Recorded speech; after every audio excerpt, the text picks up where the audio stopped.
Welcome to this Friday's media advisory and live stream to get some updates on the COVID-19 issues that are still moving around in our city. Thank you for being with us. Just today, we're celebrating the 75th anniversary of VE Day. Let me get my tongue fixed here. Today marks the 75th anniversary of the end of the Second World War in Europe. So the Victory in Europe Day gives us all the opportunity to reflect and remember those who served and sacrificed to protect the freedom of our country. This week also marks the 75th anniversary of the liberation of the Netherlands. And as a proud Dutch-born Canadian, I'm forever grateful to the courageous men and women who fought to liberate the Netherlands in 1945. We pay tribute to the veterans, both living and dead, and those that sacrificed their lives, those that were wounded, and those held in prisoner of war camps, and to all those on the field of battle who made the ultimate sacrifice we shall never forget.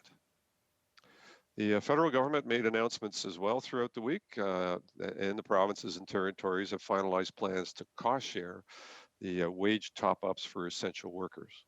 So the federal government covered 75% of the cost of the program, or $3 billion, and the province and territories covered the remaining $1 billion.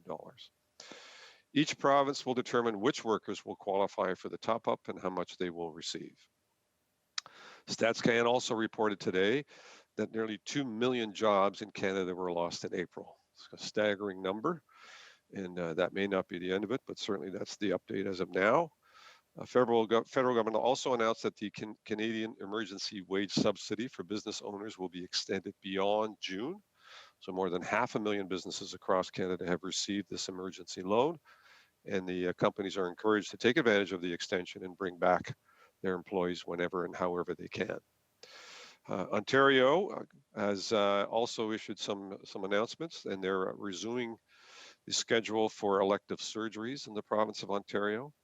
All of the hospitals will be determining which surgeries can be rescheduled first and foremost, so we'll leave that in their good hands, but good news that important work is going to restart and continue. And for more information on the city's website outlining the various financial supports available by both the federal and provincial governments, you can go to the hamilton.ca/coronavirus/financial-support-individuals website, if you can remember all of that. All of that is on the website, and I'm sure if you get onto the hamilton.ca website, you will find it, and all the information is available to you in terms of what's available in terms of supports for businesses and individuals alike. In terms of city updates, I was more than happy to announce today that beginning tomorrow, May the 9th, Saturday, parking lots adjacent to parks will be reopened, and the waterfront trail from Confederation Park and the Burlington Lift Bridge to the Burlington Lift Bridge will be opened as well. I'm sure that'll be a pleasant surprise and relief for many in our community that have used those spaces actively over the last many decades and enjoyed them, and hopefully we can continue to do that as we continue to go forward on this.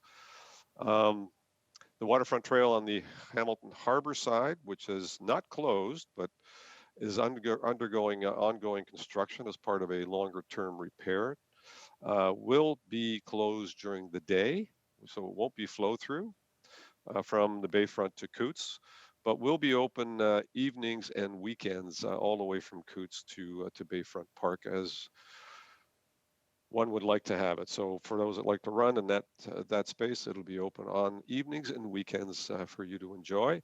And of course, we ask you to be smart about it and to enjoy them, maintaining physical distancing and all the other precautions that we've been talking about for many months now, in terms of washing your hands before and after, and making sure that you maintain that physical distancing at all times, so that we do not encourage the spread of the virus, but at the same time still are able to enjoy those open spaces that we all appreciate so much.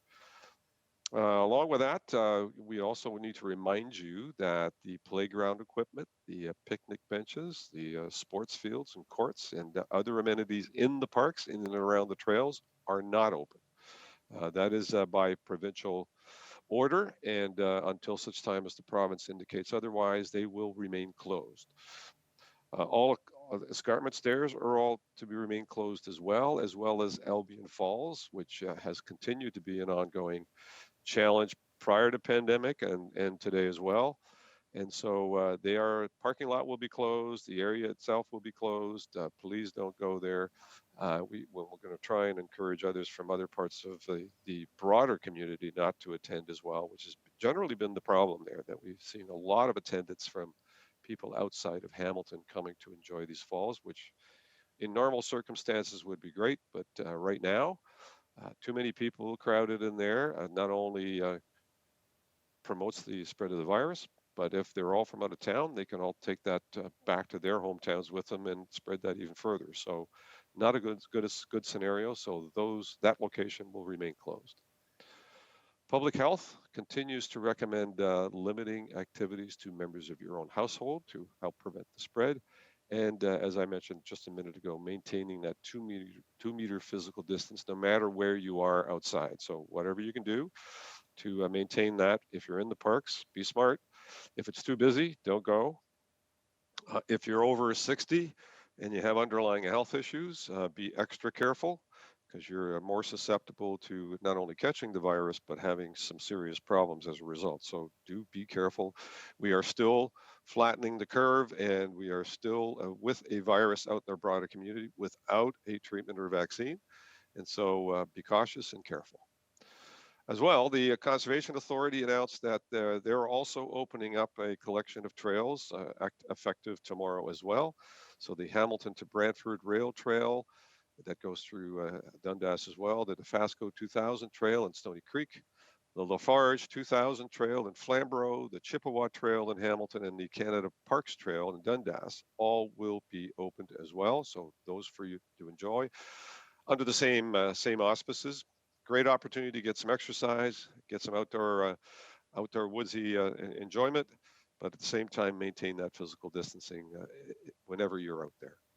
The Hamilton Police have launched a 2-week campaign dubbed Project Recalibrate in response to a trend to more drivers speeding on our roads. And unfortunately, with the amount of room that's on the roads, some drivers believe that's a great opportunity to get the speed up and do some racing. Well, that is not on, and the charges are going to be leveled to anyone that's doing that in our community. And some of the stunt driving we've seen out there on city streets have been up to 132 miles per hour, and there have been 132 speeding charges as well. So people are doing some crazy things out there. Don't do it. It's the wrong thing to do. You're not only putting yourself at risk, but other people as well, should you lose control of your vehicle. And this is a city, not a highway. And so if you need to go fast, up to 120, the highway is the place for you if you're going somewhere. Otherwise, maintain the speed limits, and the police will be out there monitoring this aggressively this weekend to ensure that people are doing the right thing. I'm going to turn it over to Paul Johnson now, our illustrious director of the Emergency Operations Center, who's done such a terrific job, and for any updates on his end of the equation. Paul? Thank you, Mr. Mayor. Illustrious. That's a new one. That's great. Thank you very much. I appreciate that. I want to say a word of thanks just on the heels of what the mayor has gone through. A word of thanks to our public works staff, both for the work they do every day in all the elements of public works. But today they've been out there working at removing the barricades. We have a lot of parking lots that are attached to some of these parks, and they're out there doing that work today to get us ready for tomorrow.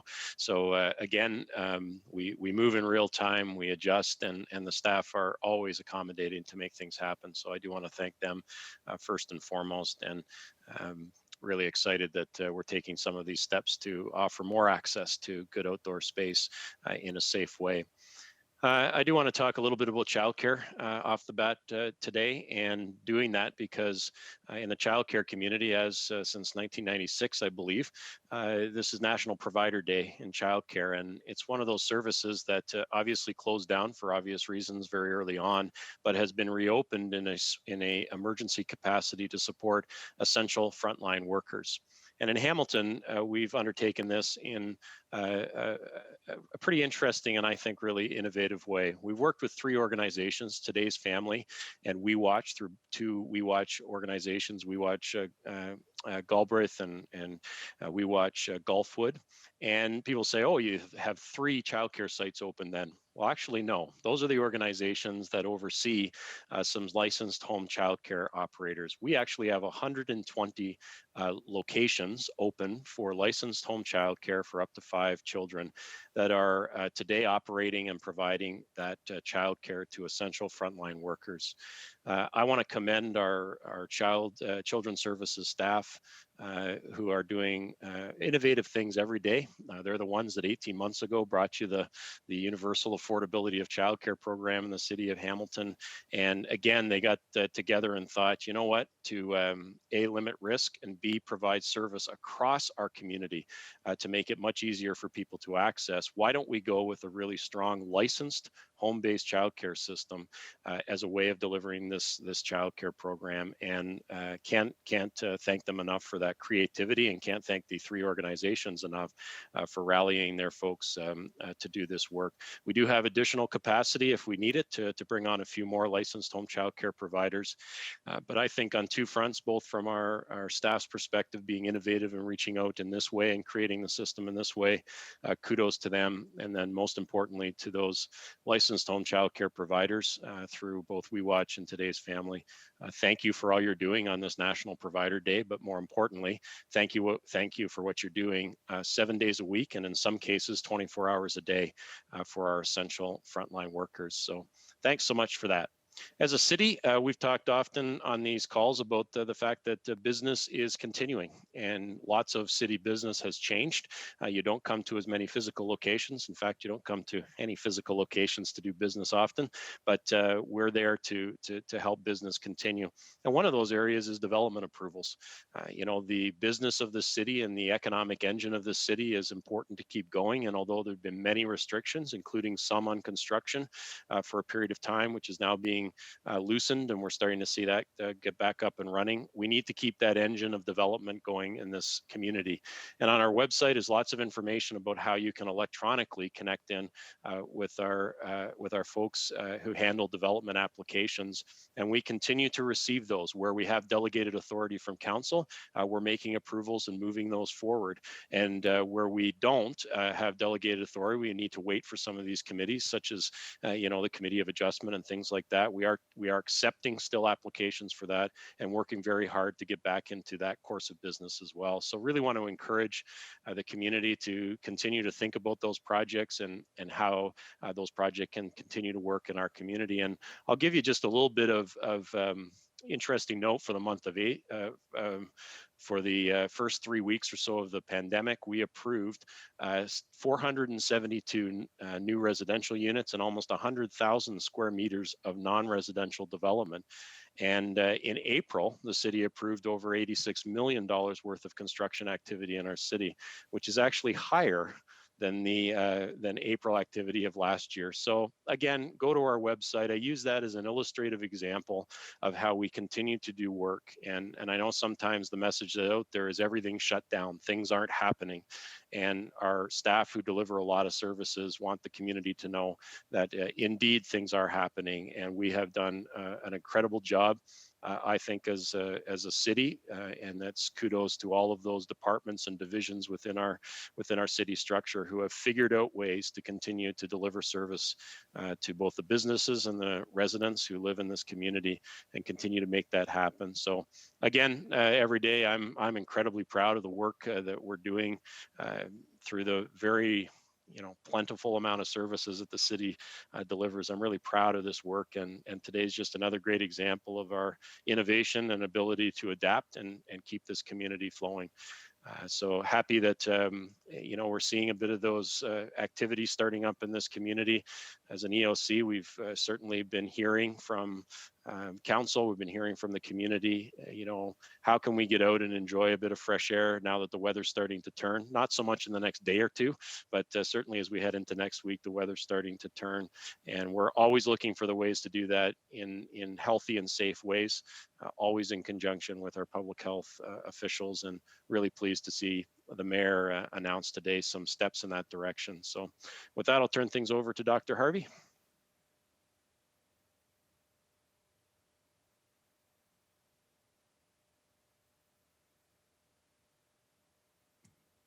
Thank you, Mr. Johnson. Just want to, we're now at 488 cases in the city of Hamilton, which is certainly is flattening out. Of note, 2/3 of those have now been deemed resolved. So those 328 individuals have had the infection and worked through it and are now clear of it. As people will know from the provincial announcements, we are, like all the other municipalities across Ontario, very much in the midst of doing mass testing in our long-term care homes, both of residents and staff. We're more than half the way there and anticipate being completed there by May the 15th. And Paul's mentioning of daycare centers, we're also well along the way in planning and carrying out the testing of the daycare workers in those 120 sites that Paul's alluded to. I think I'll stop there and throw it back to you, Mr. Mayor. All right, thank you. And obviously, good news that the cases are somewhat flattening out. So we're heading in a good direction, not a perfect direction, but certainly better. And we thank you for that update. A shout out to Hamilton Food Share, who's distributing something like 28,000 food hampers to people in need in our community. Those hampers are funded by the Ontario government in partnership with Feed Ontario. It's part of the province-wide network of food banks that is getting benefit from that. So great need in the food security, food bank space, as well as the homeless space. So a lot of people are putting their shoulder to the wheel to make sure that the resources are out there for those that are struggling to get resources. I want to also do a shout out to ED Modular, a company in Stony Creek, who's helping by making warehouse space available to store the hampers before they get distributed. For all of that great government initiative, it's got to be housed and processed somewhere, and they're making their warehouse space available to store that before it gets out. So an excellent example of the for-profit sector getting together with a not-profit sector to make it all work. Also, Hugh Drummond of Drummond Farms in Waterdown has donated 1,600 pounds of apples to the Good Shepherd Venture Center. He's storing another 6,400 pounds of apples for later distribution. And the apples were originally going towards school nutrition programs, but as you well know, those programs are not operating right now. So therefore, they've decided to get use out of these wonderful apples and make sure that they get to the right place and provide the nutrition that they can provide in our community. So thank you, Hugh and team, for making that happen and being wise enough not to park them or dump them, but make sure they get well used. Apple pie comes to mind, of course, my absolute favorite. Lastly, a shout out to the Hamilton Tiger Cats and Forge FC. They're sending a free 2-pack of Hamilton Proud protective face masks to their season ticket holders. And they're also making the masks available to purchase online through their online store. So the cost is $19.95, and the total proceeds goes to Food for Kids Hamilton. Again, another opportunity to provide, a lot of families, kids out there that are not getting, food programs through the schools that we just talked about and need to get it in other ways. This is one example of how the Hamilton Tiger Cats are helping to make that happen. With each of your purchases at $19.95, they deliver that to Food for Kids, and they provide nourishment for kids out there that are struggling to get it. So thank you to the Tiger Cats and Bob Young and Forge FC and the entire team. And we certainly all would hope that at some point that the Tiger Cats and the Forge FC will play in some manner or another, but we really don't know when that is, but we certainly all look forward to that day indeed. I'm going to turn it over to Jasmine and get you to invite some media questions, and then we'll do a wrap up thereafter. Jasmine? Thanks, Mr. Mayor. We'll start with one question and one follow-up for each of our media partners. We'll start with Dale Manduak from CHCH. Go ahead, Dale. Hi, this question is for either the mayor or Paul Johnson, what considerations went into not opening Albion Falls and the escarpment stairs as opposed to opening up the waterfront trail? Yeah, I'll take a first go at it, and then Paul, you can fill it in as well. And it was the medical officer of health that actually guided those decisions, and ultimately, the crowds that we're getting at Albion Falls, we've been getting crowds there, throughout this pandemic, and many of the tickets that have been issued have been at the Albion Falls, and so it's a location where we are seeing far too many people cluster and gather and not maintain physical separation because there are so many people actually going there. So that's the Albion Falls piece.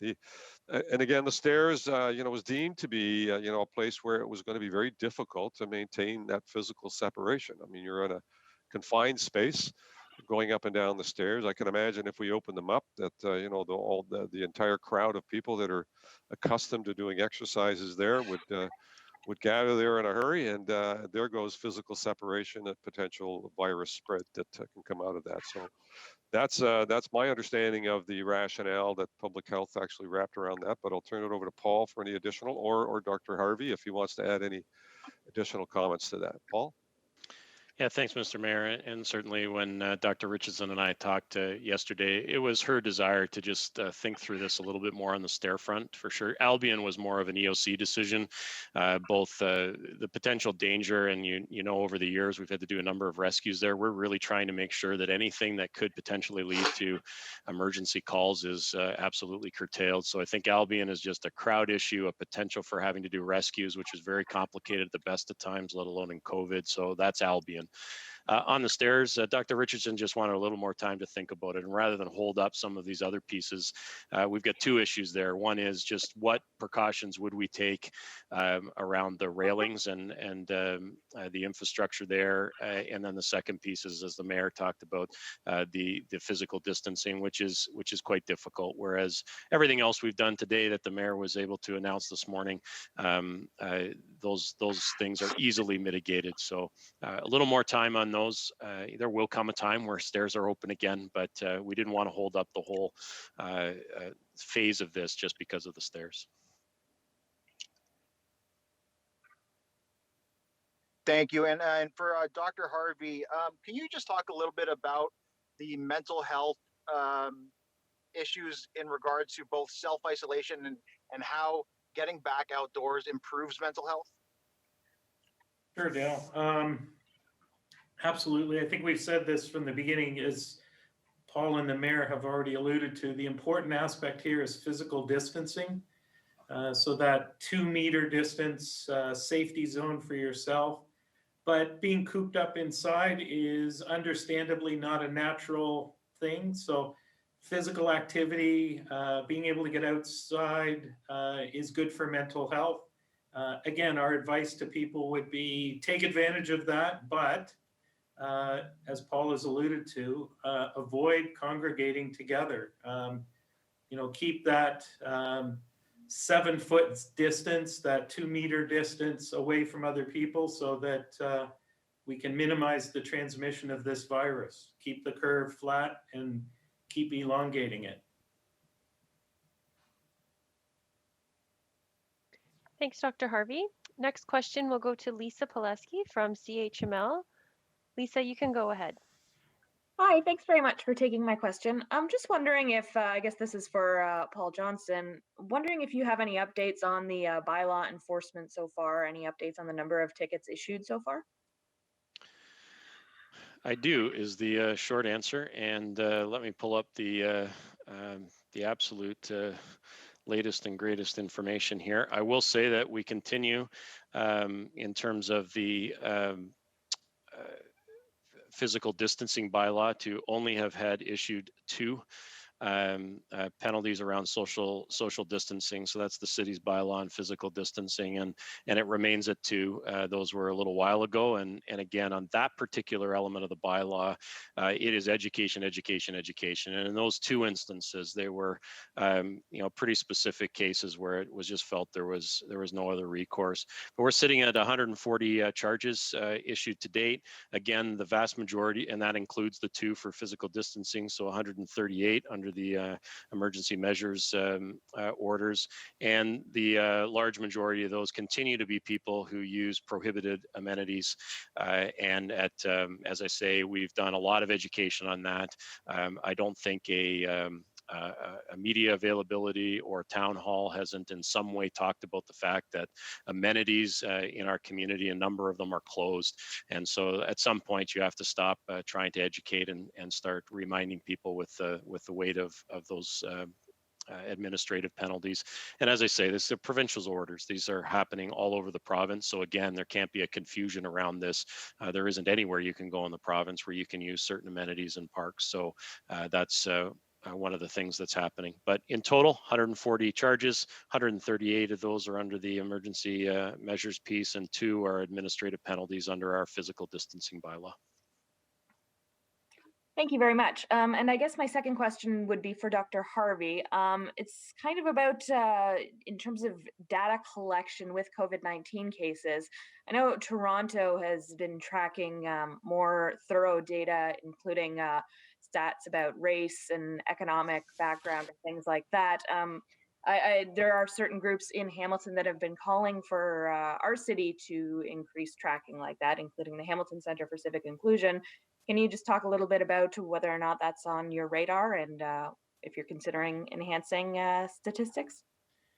Yeah, no, thanks for your question, Lisa. I know that Dr. Richardson has been working closely with the Hamilton Center for Civic Inclusion around exactly this point, and just trying to work through the process as we're interviewing people that are cases and being able to kind of include that additional component. I know the province is working so that their data set can accommodate that, and even the notion of, you know, what is the right way to be able to frame the question to ask about some of these social and economic determinant issues. So Dr. Richardson is working along that, and we're hoping that shortly we'll be able to start including that as we're working with and interviewing individuals that are infected with this virus.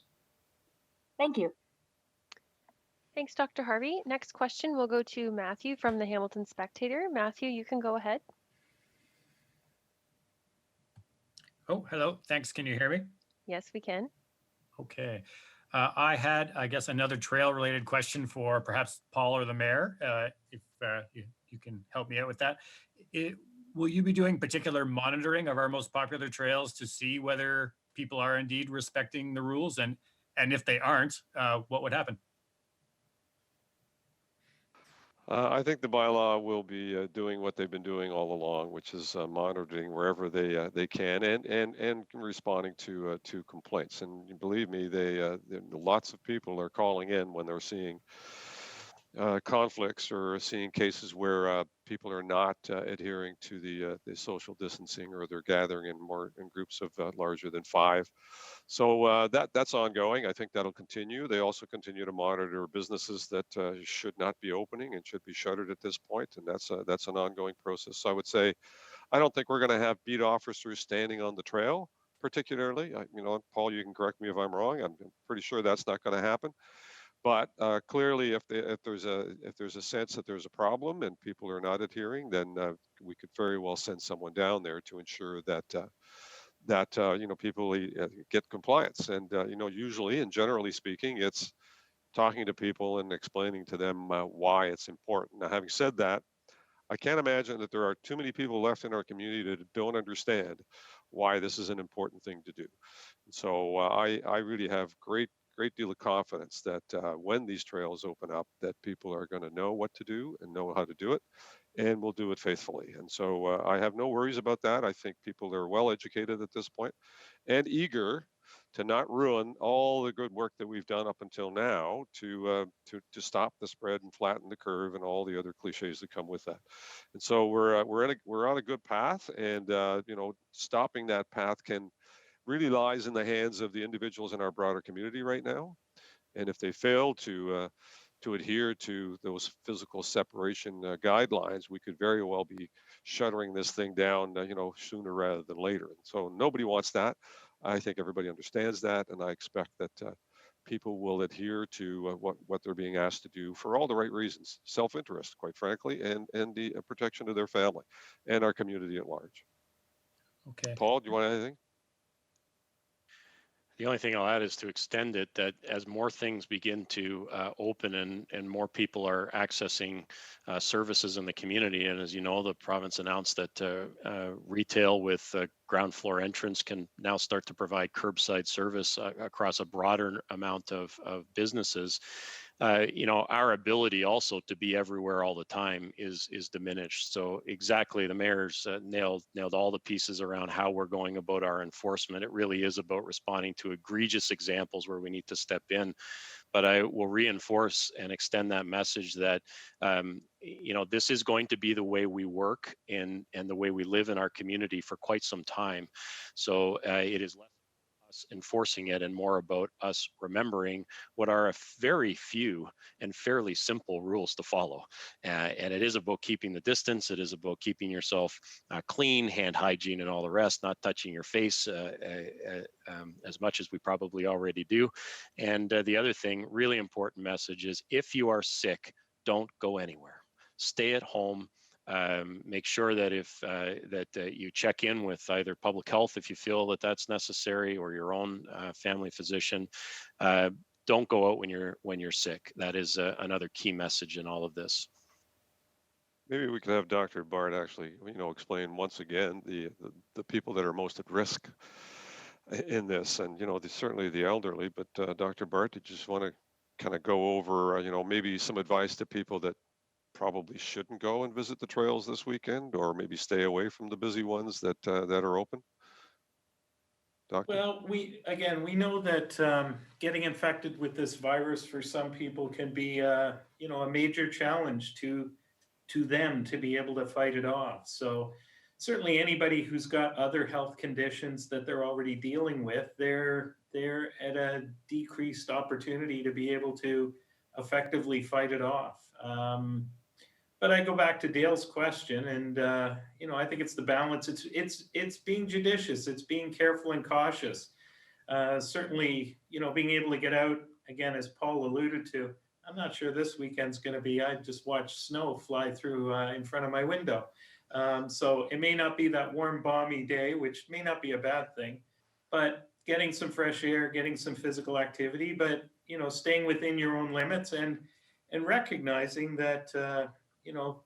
Folks that are older, folks that have chronic medical conditions, I think all of them realize that, and hopefully their family and loved ones realize that, they're at a particularly challenged if they get infected with this virus. Not to say that young, healthy individuals haven't got infected with this virus and had a pretty rough road with it. So, none of us is necessarily immune to the possible severe complications that an infection with this virus can bring. Okay. And I'll follow up to you, Dr. Harvey, perhaps again as well. Just coming into this weekend, it's a big weekend for families, visiting moms and other family members. Can you remind us again how you officially feel about the idea of, driveway meetups, or, you want to go see mom and dad and set up your lawn chair in somebody's driveway? Is that appropriate? Can you kind of walk us through what the recommendation is right now? Sure, Matthew. Well, again, it's being cautious. It's it was pointed out to me recently that 2 meters is actually longer than 6 feet. So you're going to hear me start to refer to 7 feet or 2 meters. So certainly being outside of that, both for your own safety, but also for the safety of others, if you happen to be infected with the virus and you don't yet know that. I think I'd highlight my understanding. We've already gone through a pretty important weekend in Easter weekend, and my impression is people did really well through that weekend with the advice that they were given.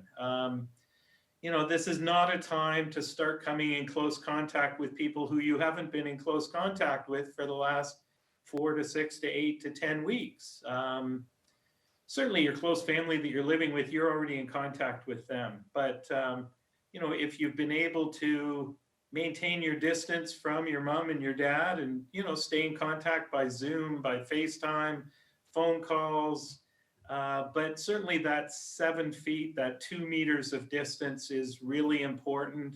And just, you know, job one is how do we decrease the transmission of this virus? And we know that the virus can't get from one person to another if they're more than 7 feet apart. So maintaining that caution, maintaining that physical distancing is just as important this weekend, going to be important next weekend as well, and really is important right the way through so that we can try to minimize the transmission of the virus and keep the numbers down. Thanks, Dr. Harvey. Next question will go to Bobby from the CBC Hamilton. Bobby, you can go ahead. Hello, I hope you're all doing well. My first question is, what is the plan if this weekend or next weekend we see that people aren't physically distancing, they aren't staying close, and they get a little reckless?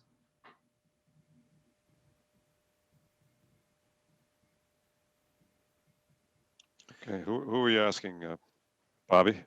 Anybody? Anyone that'll answer. Okay.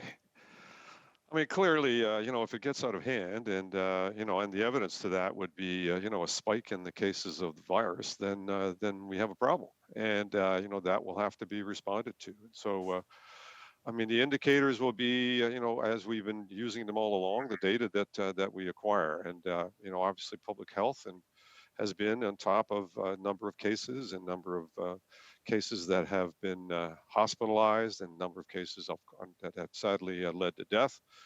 And I think that data will continue to guide, you know, how we proceed. Now, you know, if I can't imagine that, you know, the trails are going to be so out of control and people are going to be, you know, just throwing caution to the wind. I just can't imagine it.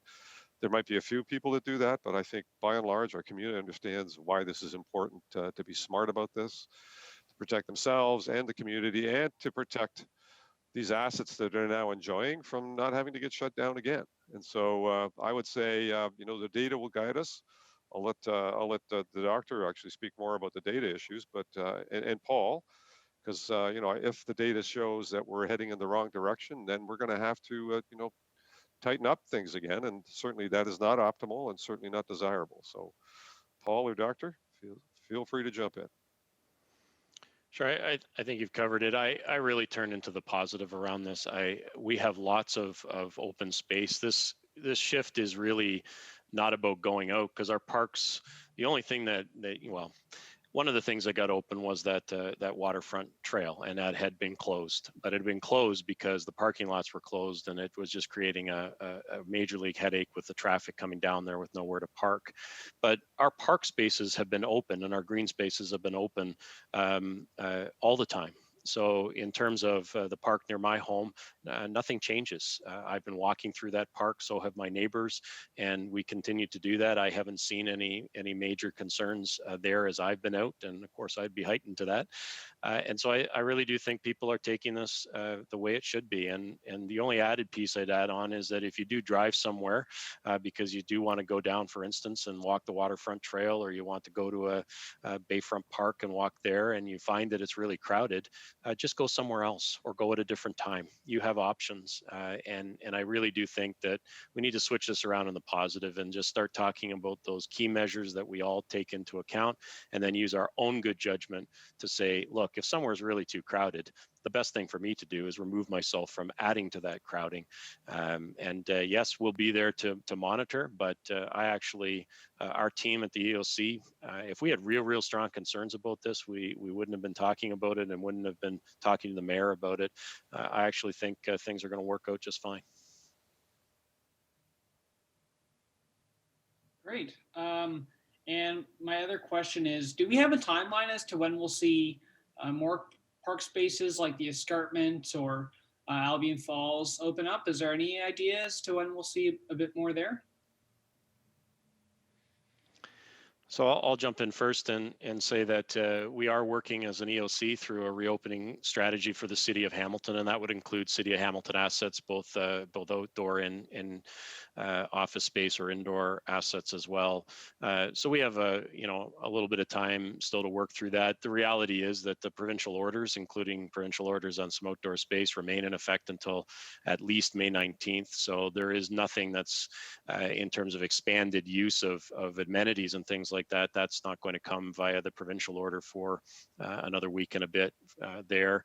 But we continue to look at those things, and it's all part of that reopening plan that we're developing. And staff started in earnest this week to look at all of those elements, and we hope to have that work done in the next couple of weeks and be able to share that publicly in terms of what the phasing and pacing of that looks like, and that will help us be able to have our staff know a little bit more about where we're headed, but also then, of course, the residents and business owners and students that are in our city understand what's going to happen next. So we can't give a time frame. It really is when we do feel the data supports it, or that we feel confident enough about people's ability to enjoy certain activities in a safe way.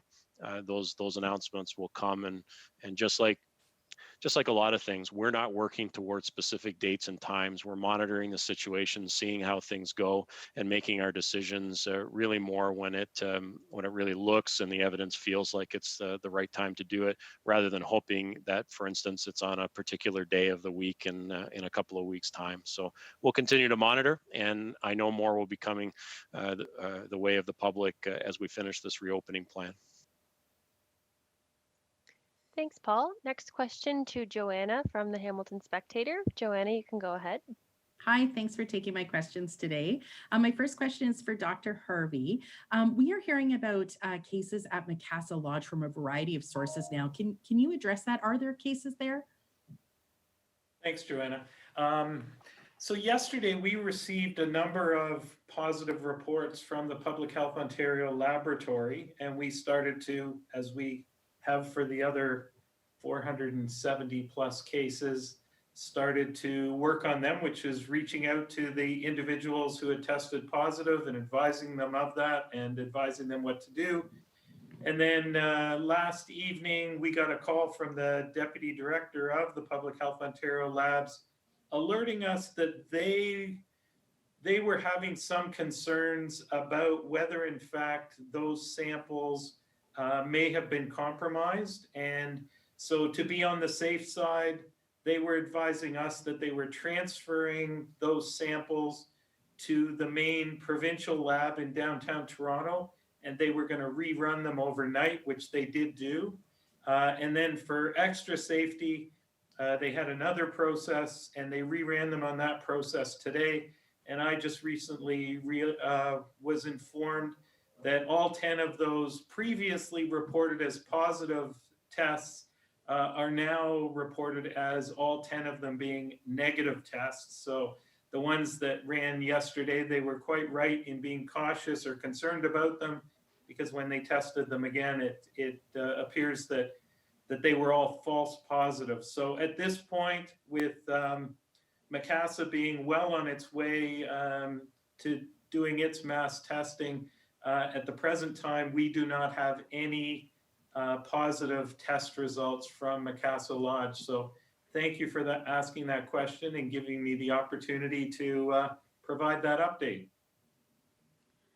Do you know how that happened? Did they explain to you how that happened, that they became contaminated or that there was an issue with them? So the laboratory process is a fairly detailed, intricate one. It involves chemical reagents. Certainly Dr. Goubet and Dr. Sisson from the regional and the provincial lab last night, as I said to one of them, you're giving me enough information that I may be trailing out of my area of expertise. My understanding is that when they did these 10 tests, they had done their kind of pre-batch checking of the process, and it checked out fine. All the negative controls came out with negative results. But when they ran the batch, I think what I understand is, we only get positive, negative, they in the lab will actually get a quantitative measure as to quote unquote how positive the positives are. And I think first and foremost, 10 positives in one batch for them was a number not unheard of, but was unusual. It got their attention. And then when they looked at the actual quantitation of them, all of them consistently were weakly positive, which they tell me is an indicator of the potential that some of the materials, probably commonly the reagent, and that I'm told it's not an unusual thing, and that's why they have as many checks and balances to try to avoid this, but you never totally avoid it. It appears that there may have been some contamination in the reagent that caused these 10 to test positive. But I'm thankful that we have the expertise here in our regional Hamilton lab that recognized this unusual scenario. They reached out to their colleagues at the provincial lab, the central lab in Toronto. And as a team, they decided, let's be on the safe side and let's take those samples to Toronto to a different lab. I understand it's a different process. They're all equally valid and reliable. And when they ran them through these two additional processes, they are now certain that all of those original test results were false positives. And that, again, at this point, as I understand it, at Macassa Lodge, there's several hundred individuals that thus far have been tested. All those results have come back negative thus far. Thanks, Dr. Harvey. Last question goes to Katrina Clark from the Hamilton Spectator. Katrina, you can go ahead. Hi there. My two questions are for Dr. Harvey. And the first question, in terms of our positive cases, the new cases going down, we're not seeing as many new ones. Is it possible that Hamilton would start considering random testing or mass community testing in order to pick up perhaps asymptomatic carriers? So thanks, Katrina. So, I mean, thus far we've identified asymptomatic cases. Our first one, I think, was 3 or 3.5 weeks ago. So we're already identifying individuals like that. Certainly the provincially directed mass testing that's currently undergoing in long-term care homes for staff and residents, as well as daycares, the vast majority of these people being tested are asymptomatic. And again, they're sitting in vulnerable situations, and certainly in long-term care homes, they're probably in the settings across the city that if people were in a setting that would make them at greater risk than the average of coming exposed to this virus. So I think that's part of the rationale for this testing in long-term care homes. We're going to find asymptomatic individuals as we did a little while ago with 3 individuals in Wentworth Lodge. Again, from the beginning, this has been a provincially coordinated approach, and I would not be surprised, but I'm not going to speak for them or anticipate what they say, is that that the criteria for individuals being tested is going to continue, certainly as the lab capabilities are maintained. My understanding is there were over 19,000 tests that were carried out across the province yesterday, which by my count looks like it's the largest number thus far. Is that we're going to see more liberal testing. Where we get to in kind of random testing, I will leave that to the command table at the province to determine what they feel. Again, it's a finite resource. I think the lab can probably accommodate upwards of probably no more than 20,000 tests per day. So if you thought about testing all 14.5 million people in Ontario, I think one of my colleagues made the comment that would probably take us about 2 years. So it's a finite resource still, and I think that trying to be strategic in identifying where are the real benefits and advantages, what subpopulations to be able to test to get the greatest benefit in being able to limit this outbreak and its spread, I think will be the judicious route to follow. Thank you. And in terms of the Macassa Lodge tests, can you say which lab it was that did those initial tests, and if those cases are considered, if there's going to be consideration to retest them again? Oh, I don't think there was any question, Katrina, that the actual sampling of these individuals, there was no question that that wasn't done appropriately and properly. It was really the lab processing of those actual swabs. So they went to our Hamilton Regional Public Health Ontario lab up on Fennel, and that's where they were being processed. And as I described to Joanna, our colleagues up at the Public Health Ontario labs, as they process through that batch of, because they'll do them, and I forget how many are in a batch now. It'll be several hundred swabs that get processed at a time. I think each processing takes about 3 hours to complete. Their observation was that the 10 positives in that one batch was a larger number of positives than they would usually expect. So that got their attention. And then when they focused in more closely, as I understand it, on the quantitation of the positivity, and every one of them was quote unquote weakly positive, which from what my lab colleagues